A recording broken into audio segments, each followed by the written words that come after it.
The wind had no mercy that January night in 1882.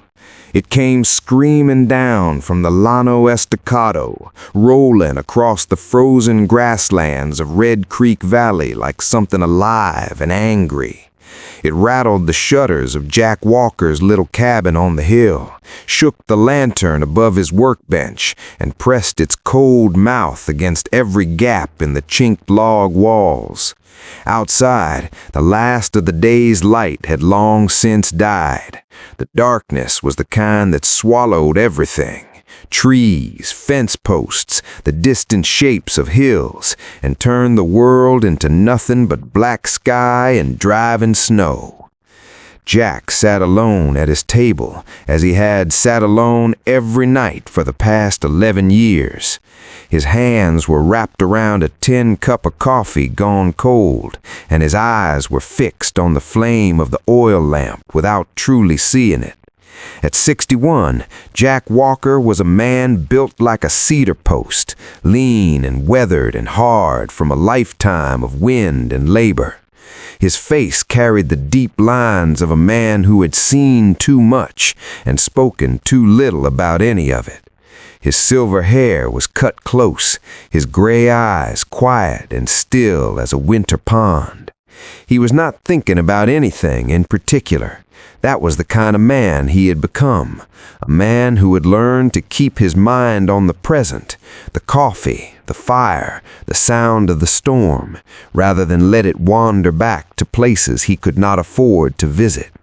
Then came the sound that did not belong.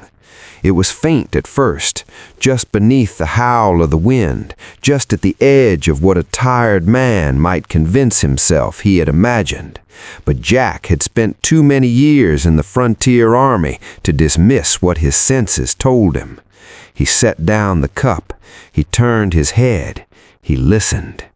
Knocking, slow, deliberate, exhausted knocking. Not the knock of a neighbor or a passing rider, something heavier, something desperate.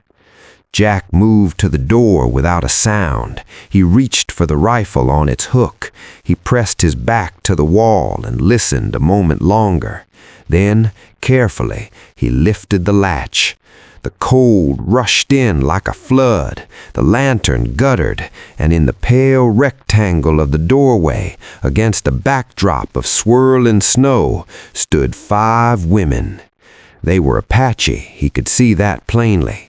Their clothing was torn and dark with dried blood at the shoulders and sleeves. They carried nothing, no horses, no bundles, no weapons. Their faces were set in expressions of iron dignity, even as their bodies trembled from cold. The tallest of them, a woman with black hair streaked with gray and eyes like cut obsidian, looked at him directly, not with pleading, not with fear, with something quieter and harder than either. "One night, only shelter, then we will go." Jack Walker stood in his doorway for a long moment. The wind screamed past him all. The lantern flame bent sideways. His hand tightened on the rifle, then slowly, deliberately, loosened. He stepped aside. He opened the door wide, and the 5 women came in from the cold. Jack Walker had not always been a man of silence. There had been a time, long ago and almost unrecognizable to him now, when he had been full of noise and movement and ambition. He had grown up in Tennessee, the second son of a cattle farmer, and by 18 he was already working stock drives up through Missouri. By 25 he had joined the United States Army during the last years of the frontier campaigns, serving as a scout and later a supply sergeant along the Texas-New Mexico corridor. He had seen things in those years that no man should have to carry. He had watched the frontier swallow men whole, good men, careless men, brave men, and frightened ones. He had seen violence done with cold efficiency in the name of orders. He had followed those orders, and when his service was finally done, he had walked away from it with the determined intention of never again being part of anything that could do to another human being what he had witnessed. He had bought the land in Red Creek Valley with his savings and the sale of his father's old mule. The cabin he built himself, log by log, over one hard summer. He kept goats for milk and trade, a small kitchen garden in summer, and a cord of firewood that he split himself each autumn. He had no wife, no children, and, by choice, carefully maintained, no close neighbors. The one time he had trusted a stranger, a smooth-talking horse trader named Clyde Ferris, it had cost him nearly everything. Ferris had offered partnership, offered friendship, and in the end had ridden off with Jack's best 2 horses and $60 in cash. The betrayal had not broken Jack. He was too old and too hardened for that, but it had sealed shut the last unlocked door inside him. After that, Jack Walker wanted nothing from the world, and he was perfectly content to offer the world nothing in return. Or so he had believed. That was before the women arrived at his gate. Their names came to him slowly over the course of that first night. As they warmed themselves by his fire, he quietly set water on to boil and laid out the last of his cornbread. The woman who had spoken at the door was named Alina. She was the eldest, and clearly the one the others looked to, not because she commanded them, but because she was steady in the way that a stone is steady, not immovable, but reliable, dependable, never surprised. She had been married to a man named Cheese, a farmer and hunter, and her husband had been killed 11 days ago when bounty hunters had descended on their small settlement. Rosa was perhaps 40, round-faced and quiet, with hands that Jack noticed were calloused in the particular way of someone who had spent years grinding corn and working hides. She had 3 children, she told him in a flat voice that carried no particular emotion, a voice from which all the grief had been so carefully drained that what remained was something almost like peace. Her 3 children had been taken. She did not elaborate. Jack did not ask. Maya was younger, early 30s, and quick-eyed, with a healer's way of watching people. She moved differently from the others, assessing everything, noting pain and weakness the way a doctor does. Jack would later learn she had served as a medicine woman in their community and had tended the wounded during the attack until the fires made it impossible to stay. Isabel was the one who frightened him a little at first, though he would not have admitted it. She was perhaps 25, with an expression of barely contained fury that she wore like a second skin. She did not look at Jack with gratitude when he fed her. She looked at him with careful measurement, weighing him, judging, reserving her verdict. He respected that. And then there was Sophia. Sophia was 16 and had not yet learned to hide what she felt. While the others sat with the stillness of people who had survived catastrophe by going very quiet inside themselves, Sophia wept silently as she ate. She did not wipe the tears, she simply let them fall, one after another, into the bowl of warm broth Jack set before her. She was the youngest daughter of Elena, and she had watched her father die. Jack Walker sat across the room from all 5 of them that first night and said almost nothing. He had never been a talker, but he watched them with his old scout's eyes, and what he saw was not what he had expected. He had expected helplessness. He had expected desperation. What he saw instead was survival, worn like armor. 5 women who had walked days through winter wilderness, not because they had given up, but because they refused to. It unsettled something deep inside him that he had believed was long past being unsettled. He had intended to let them rest and be on their way by morning. But morning brought 6 inches of new snow, temperatures that split the air like an axe, and a storm that sealed the valley roads as effectively as any locked gate. And so the one night stretched to 2, then 3, and then, without any formal conversation or decision, into weeks. Jack was not an easy man to share space with. He was set in his ways, methodical and deeply private. He liked his mornings quiet. He liked his tools where he had left them. He liked the particular order of his life, which had been arranged to keep certain thoughts at bay. But the women were not intrusive. They were, in their own way, as self-contained as he was. They did not fill his cabin with chatter or demand. They moved through the space with a kind of practiced economy, taking up only what they needed. And then, almost before he noticed it happening, they began to give. Rosa took over the cooking without discussion, and what appeared on the table each evening was better than anything Jack had made himself in years. Maya noticed that one of his goats was limping and treated the hoof with a poultice that had the animal walking soundly within 3 days. Sophia, once the worst of her grief had passed through her like a storm, turned out to be extraordinarily capable with animals. She gentled the 2 nervous young goats that Jack had all but given up on, simply by sitting with them each afternoon in patient, unhurried silence. Elena and Isabel repaired the east wall of the barn where the wind had worked a gap open between the logs. They did it without being asked, working together with a quiet efficiency that told Jack they had built and repaired structures before. He stood and watched them from a distance one morning, coffee in hand, and felt something uncomfortable and unfamiliar move through his chest. He recognized it after a moment as gratitude.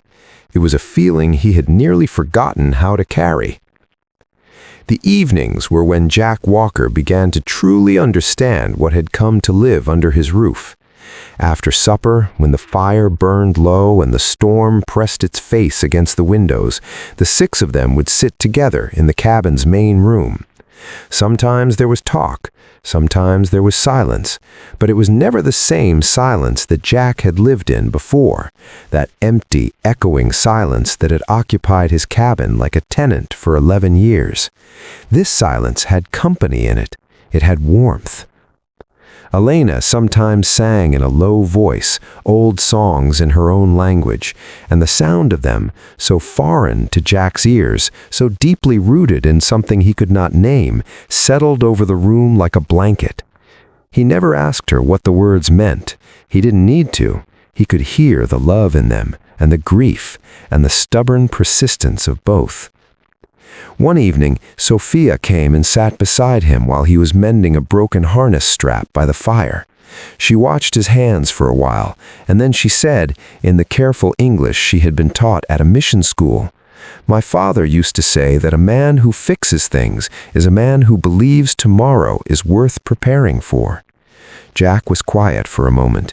Then he said, "Your father sounds like he was a wise man." "He was," Sophia said, simply and completely, and looked back at the fire. Jack finished the harness strap and hung it on its hook, and in the quiet that followed, something that had been locked inside him for a very long time shifted just slightly, the way a frozen river shifts in early spring.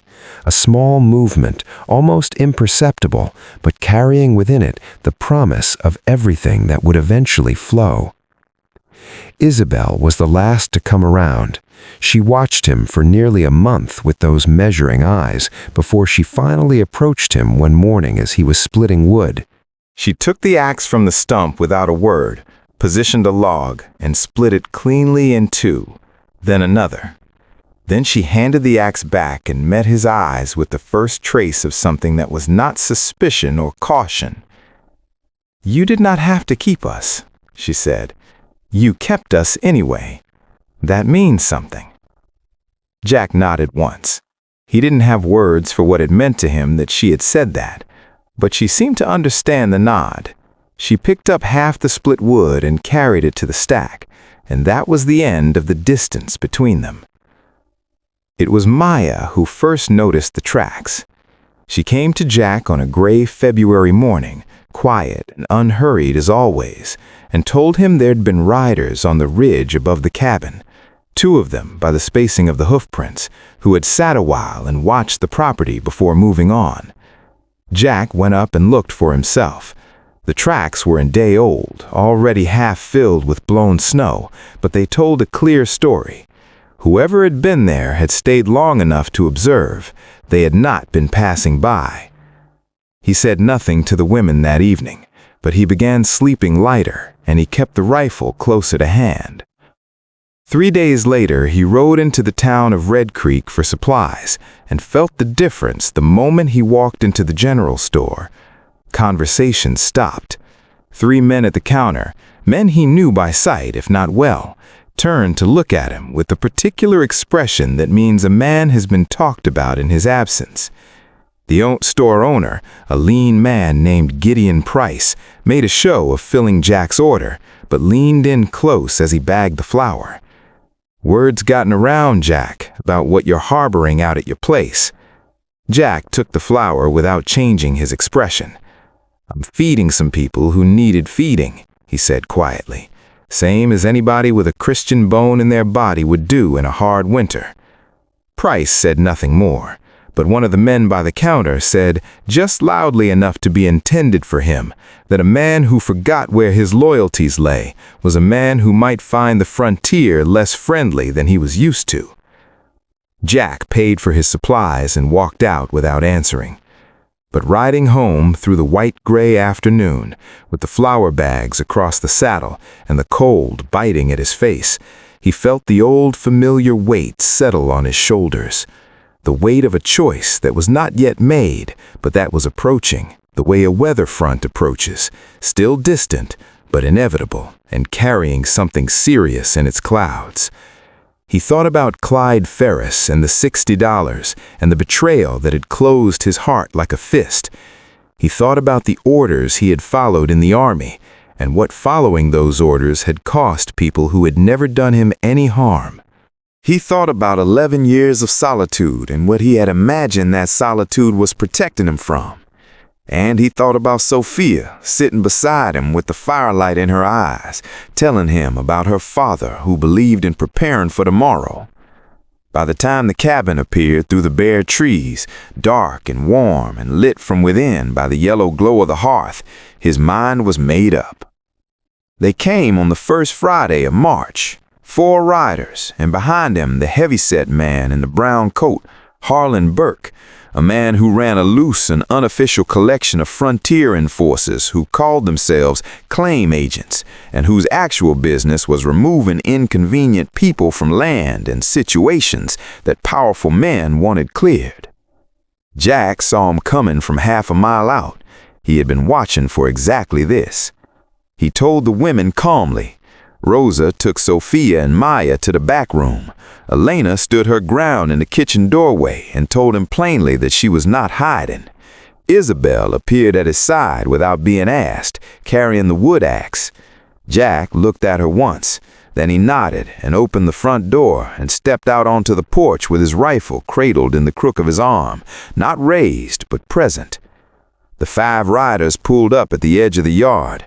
Burke sat at the center, his breath making clouds in the cold air, his coat open despite the temperature, in the way that men sometimes do when they want to appear unconcerned with discomfort. "Walker," Burke said, "this doesn't have to be a problem. We're here to collect the women. You'll step aside and let us do our work, and nobody will hold any of this against you." Jack said nothing for a moment. The wind moved across the yard between them, lifting a small curl of snow from the porch rail. "I'm gonna tell you something, Burke," Jack said, in the unhurried, even voice of a man who has thought carefully about what he is going to say. "These women came to my gate in a bad winter, and I took them in.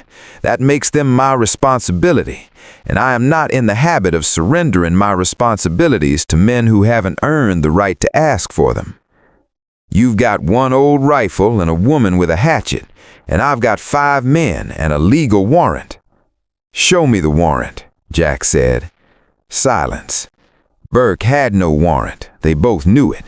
What he had was the casual confidence of a man who had always relied on others simply giving way when pushed. Jack Walker did not give way. He raised the rifle slowly, steadily, and leveled it with the unhurried precision of a man who had been a scout and a soldier and who had lived 61 years in hard country.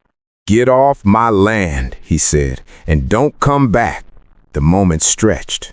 One of the riders' horses shifted and stamped in the cold. A crow called somewhere in the distance. Then Burke gathered his reins, said something low and private to the man beside him, and turned his horse around. They rolled away. Jack stood on the porch until they were gone from sight. Then he lowered the rifle and exhaled for what felt like the first time in several minutes. Beside him, Isabel set the axe down against the wall and stood straight. And when he glanced at her, her eyes were bright, not with tears, but with something older and more enduring than tears. "You stood," she said simply. "I stood," he agreed.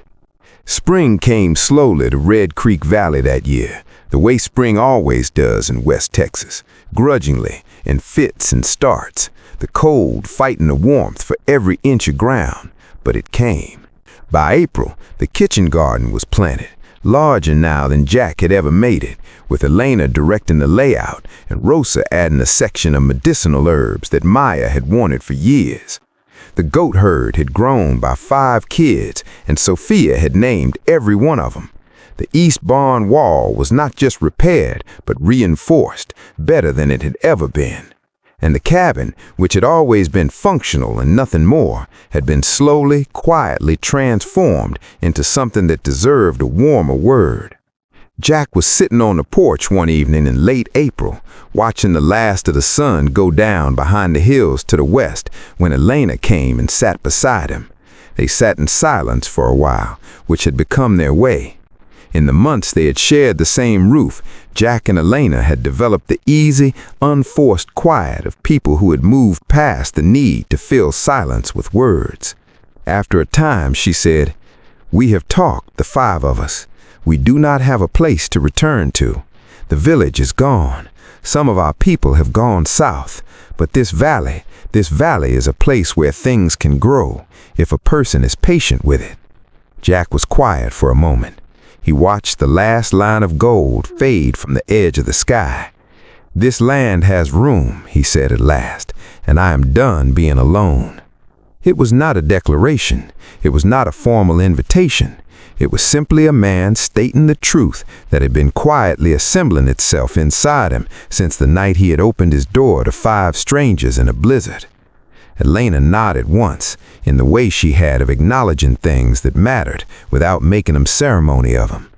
Inside the cabin, the sound of Rosa's cooking carried through the open window, and the smell of wood smoke and something savory and warm.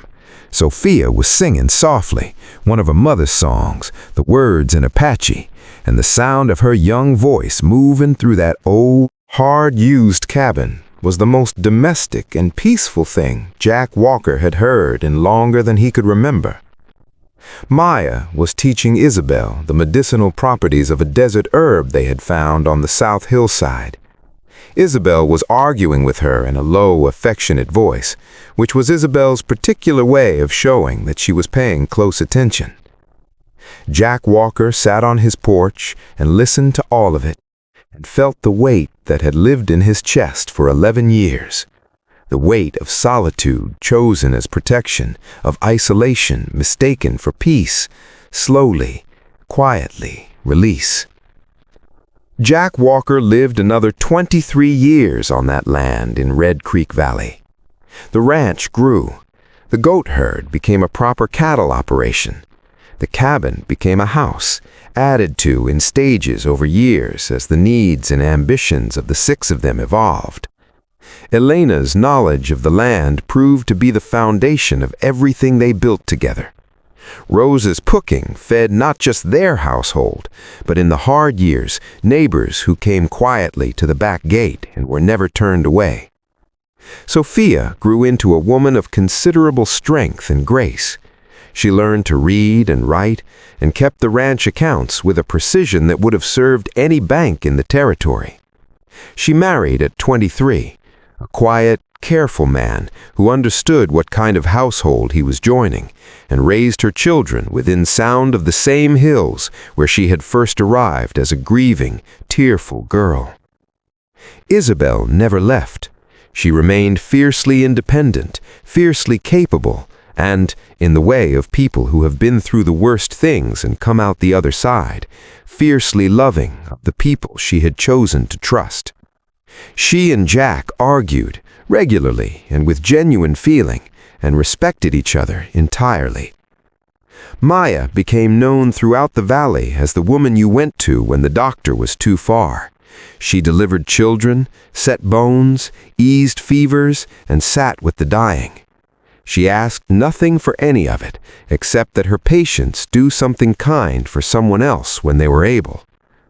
And Elena became the quiet center of the household, the way a hearth is the center of a room, not commanding, not performing, simply present, steadying everything by the gravity of her endurance. When Jack Walker died in the spring of 1905, he died in a house full of people. His hands were held. His name was spoken with love. He was buried on the South Hill with a view of the valley, and 5 women and a generation of children stood at his grave in the April sunlight and wept without shame. On the stone above him were these words: "He opened the gate.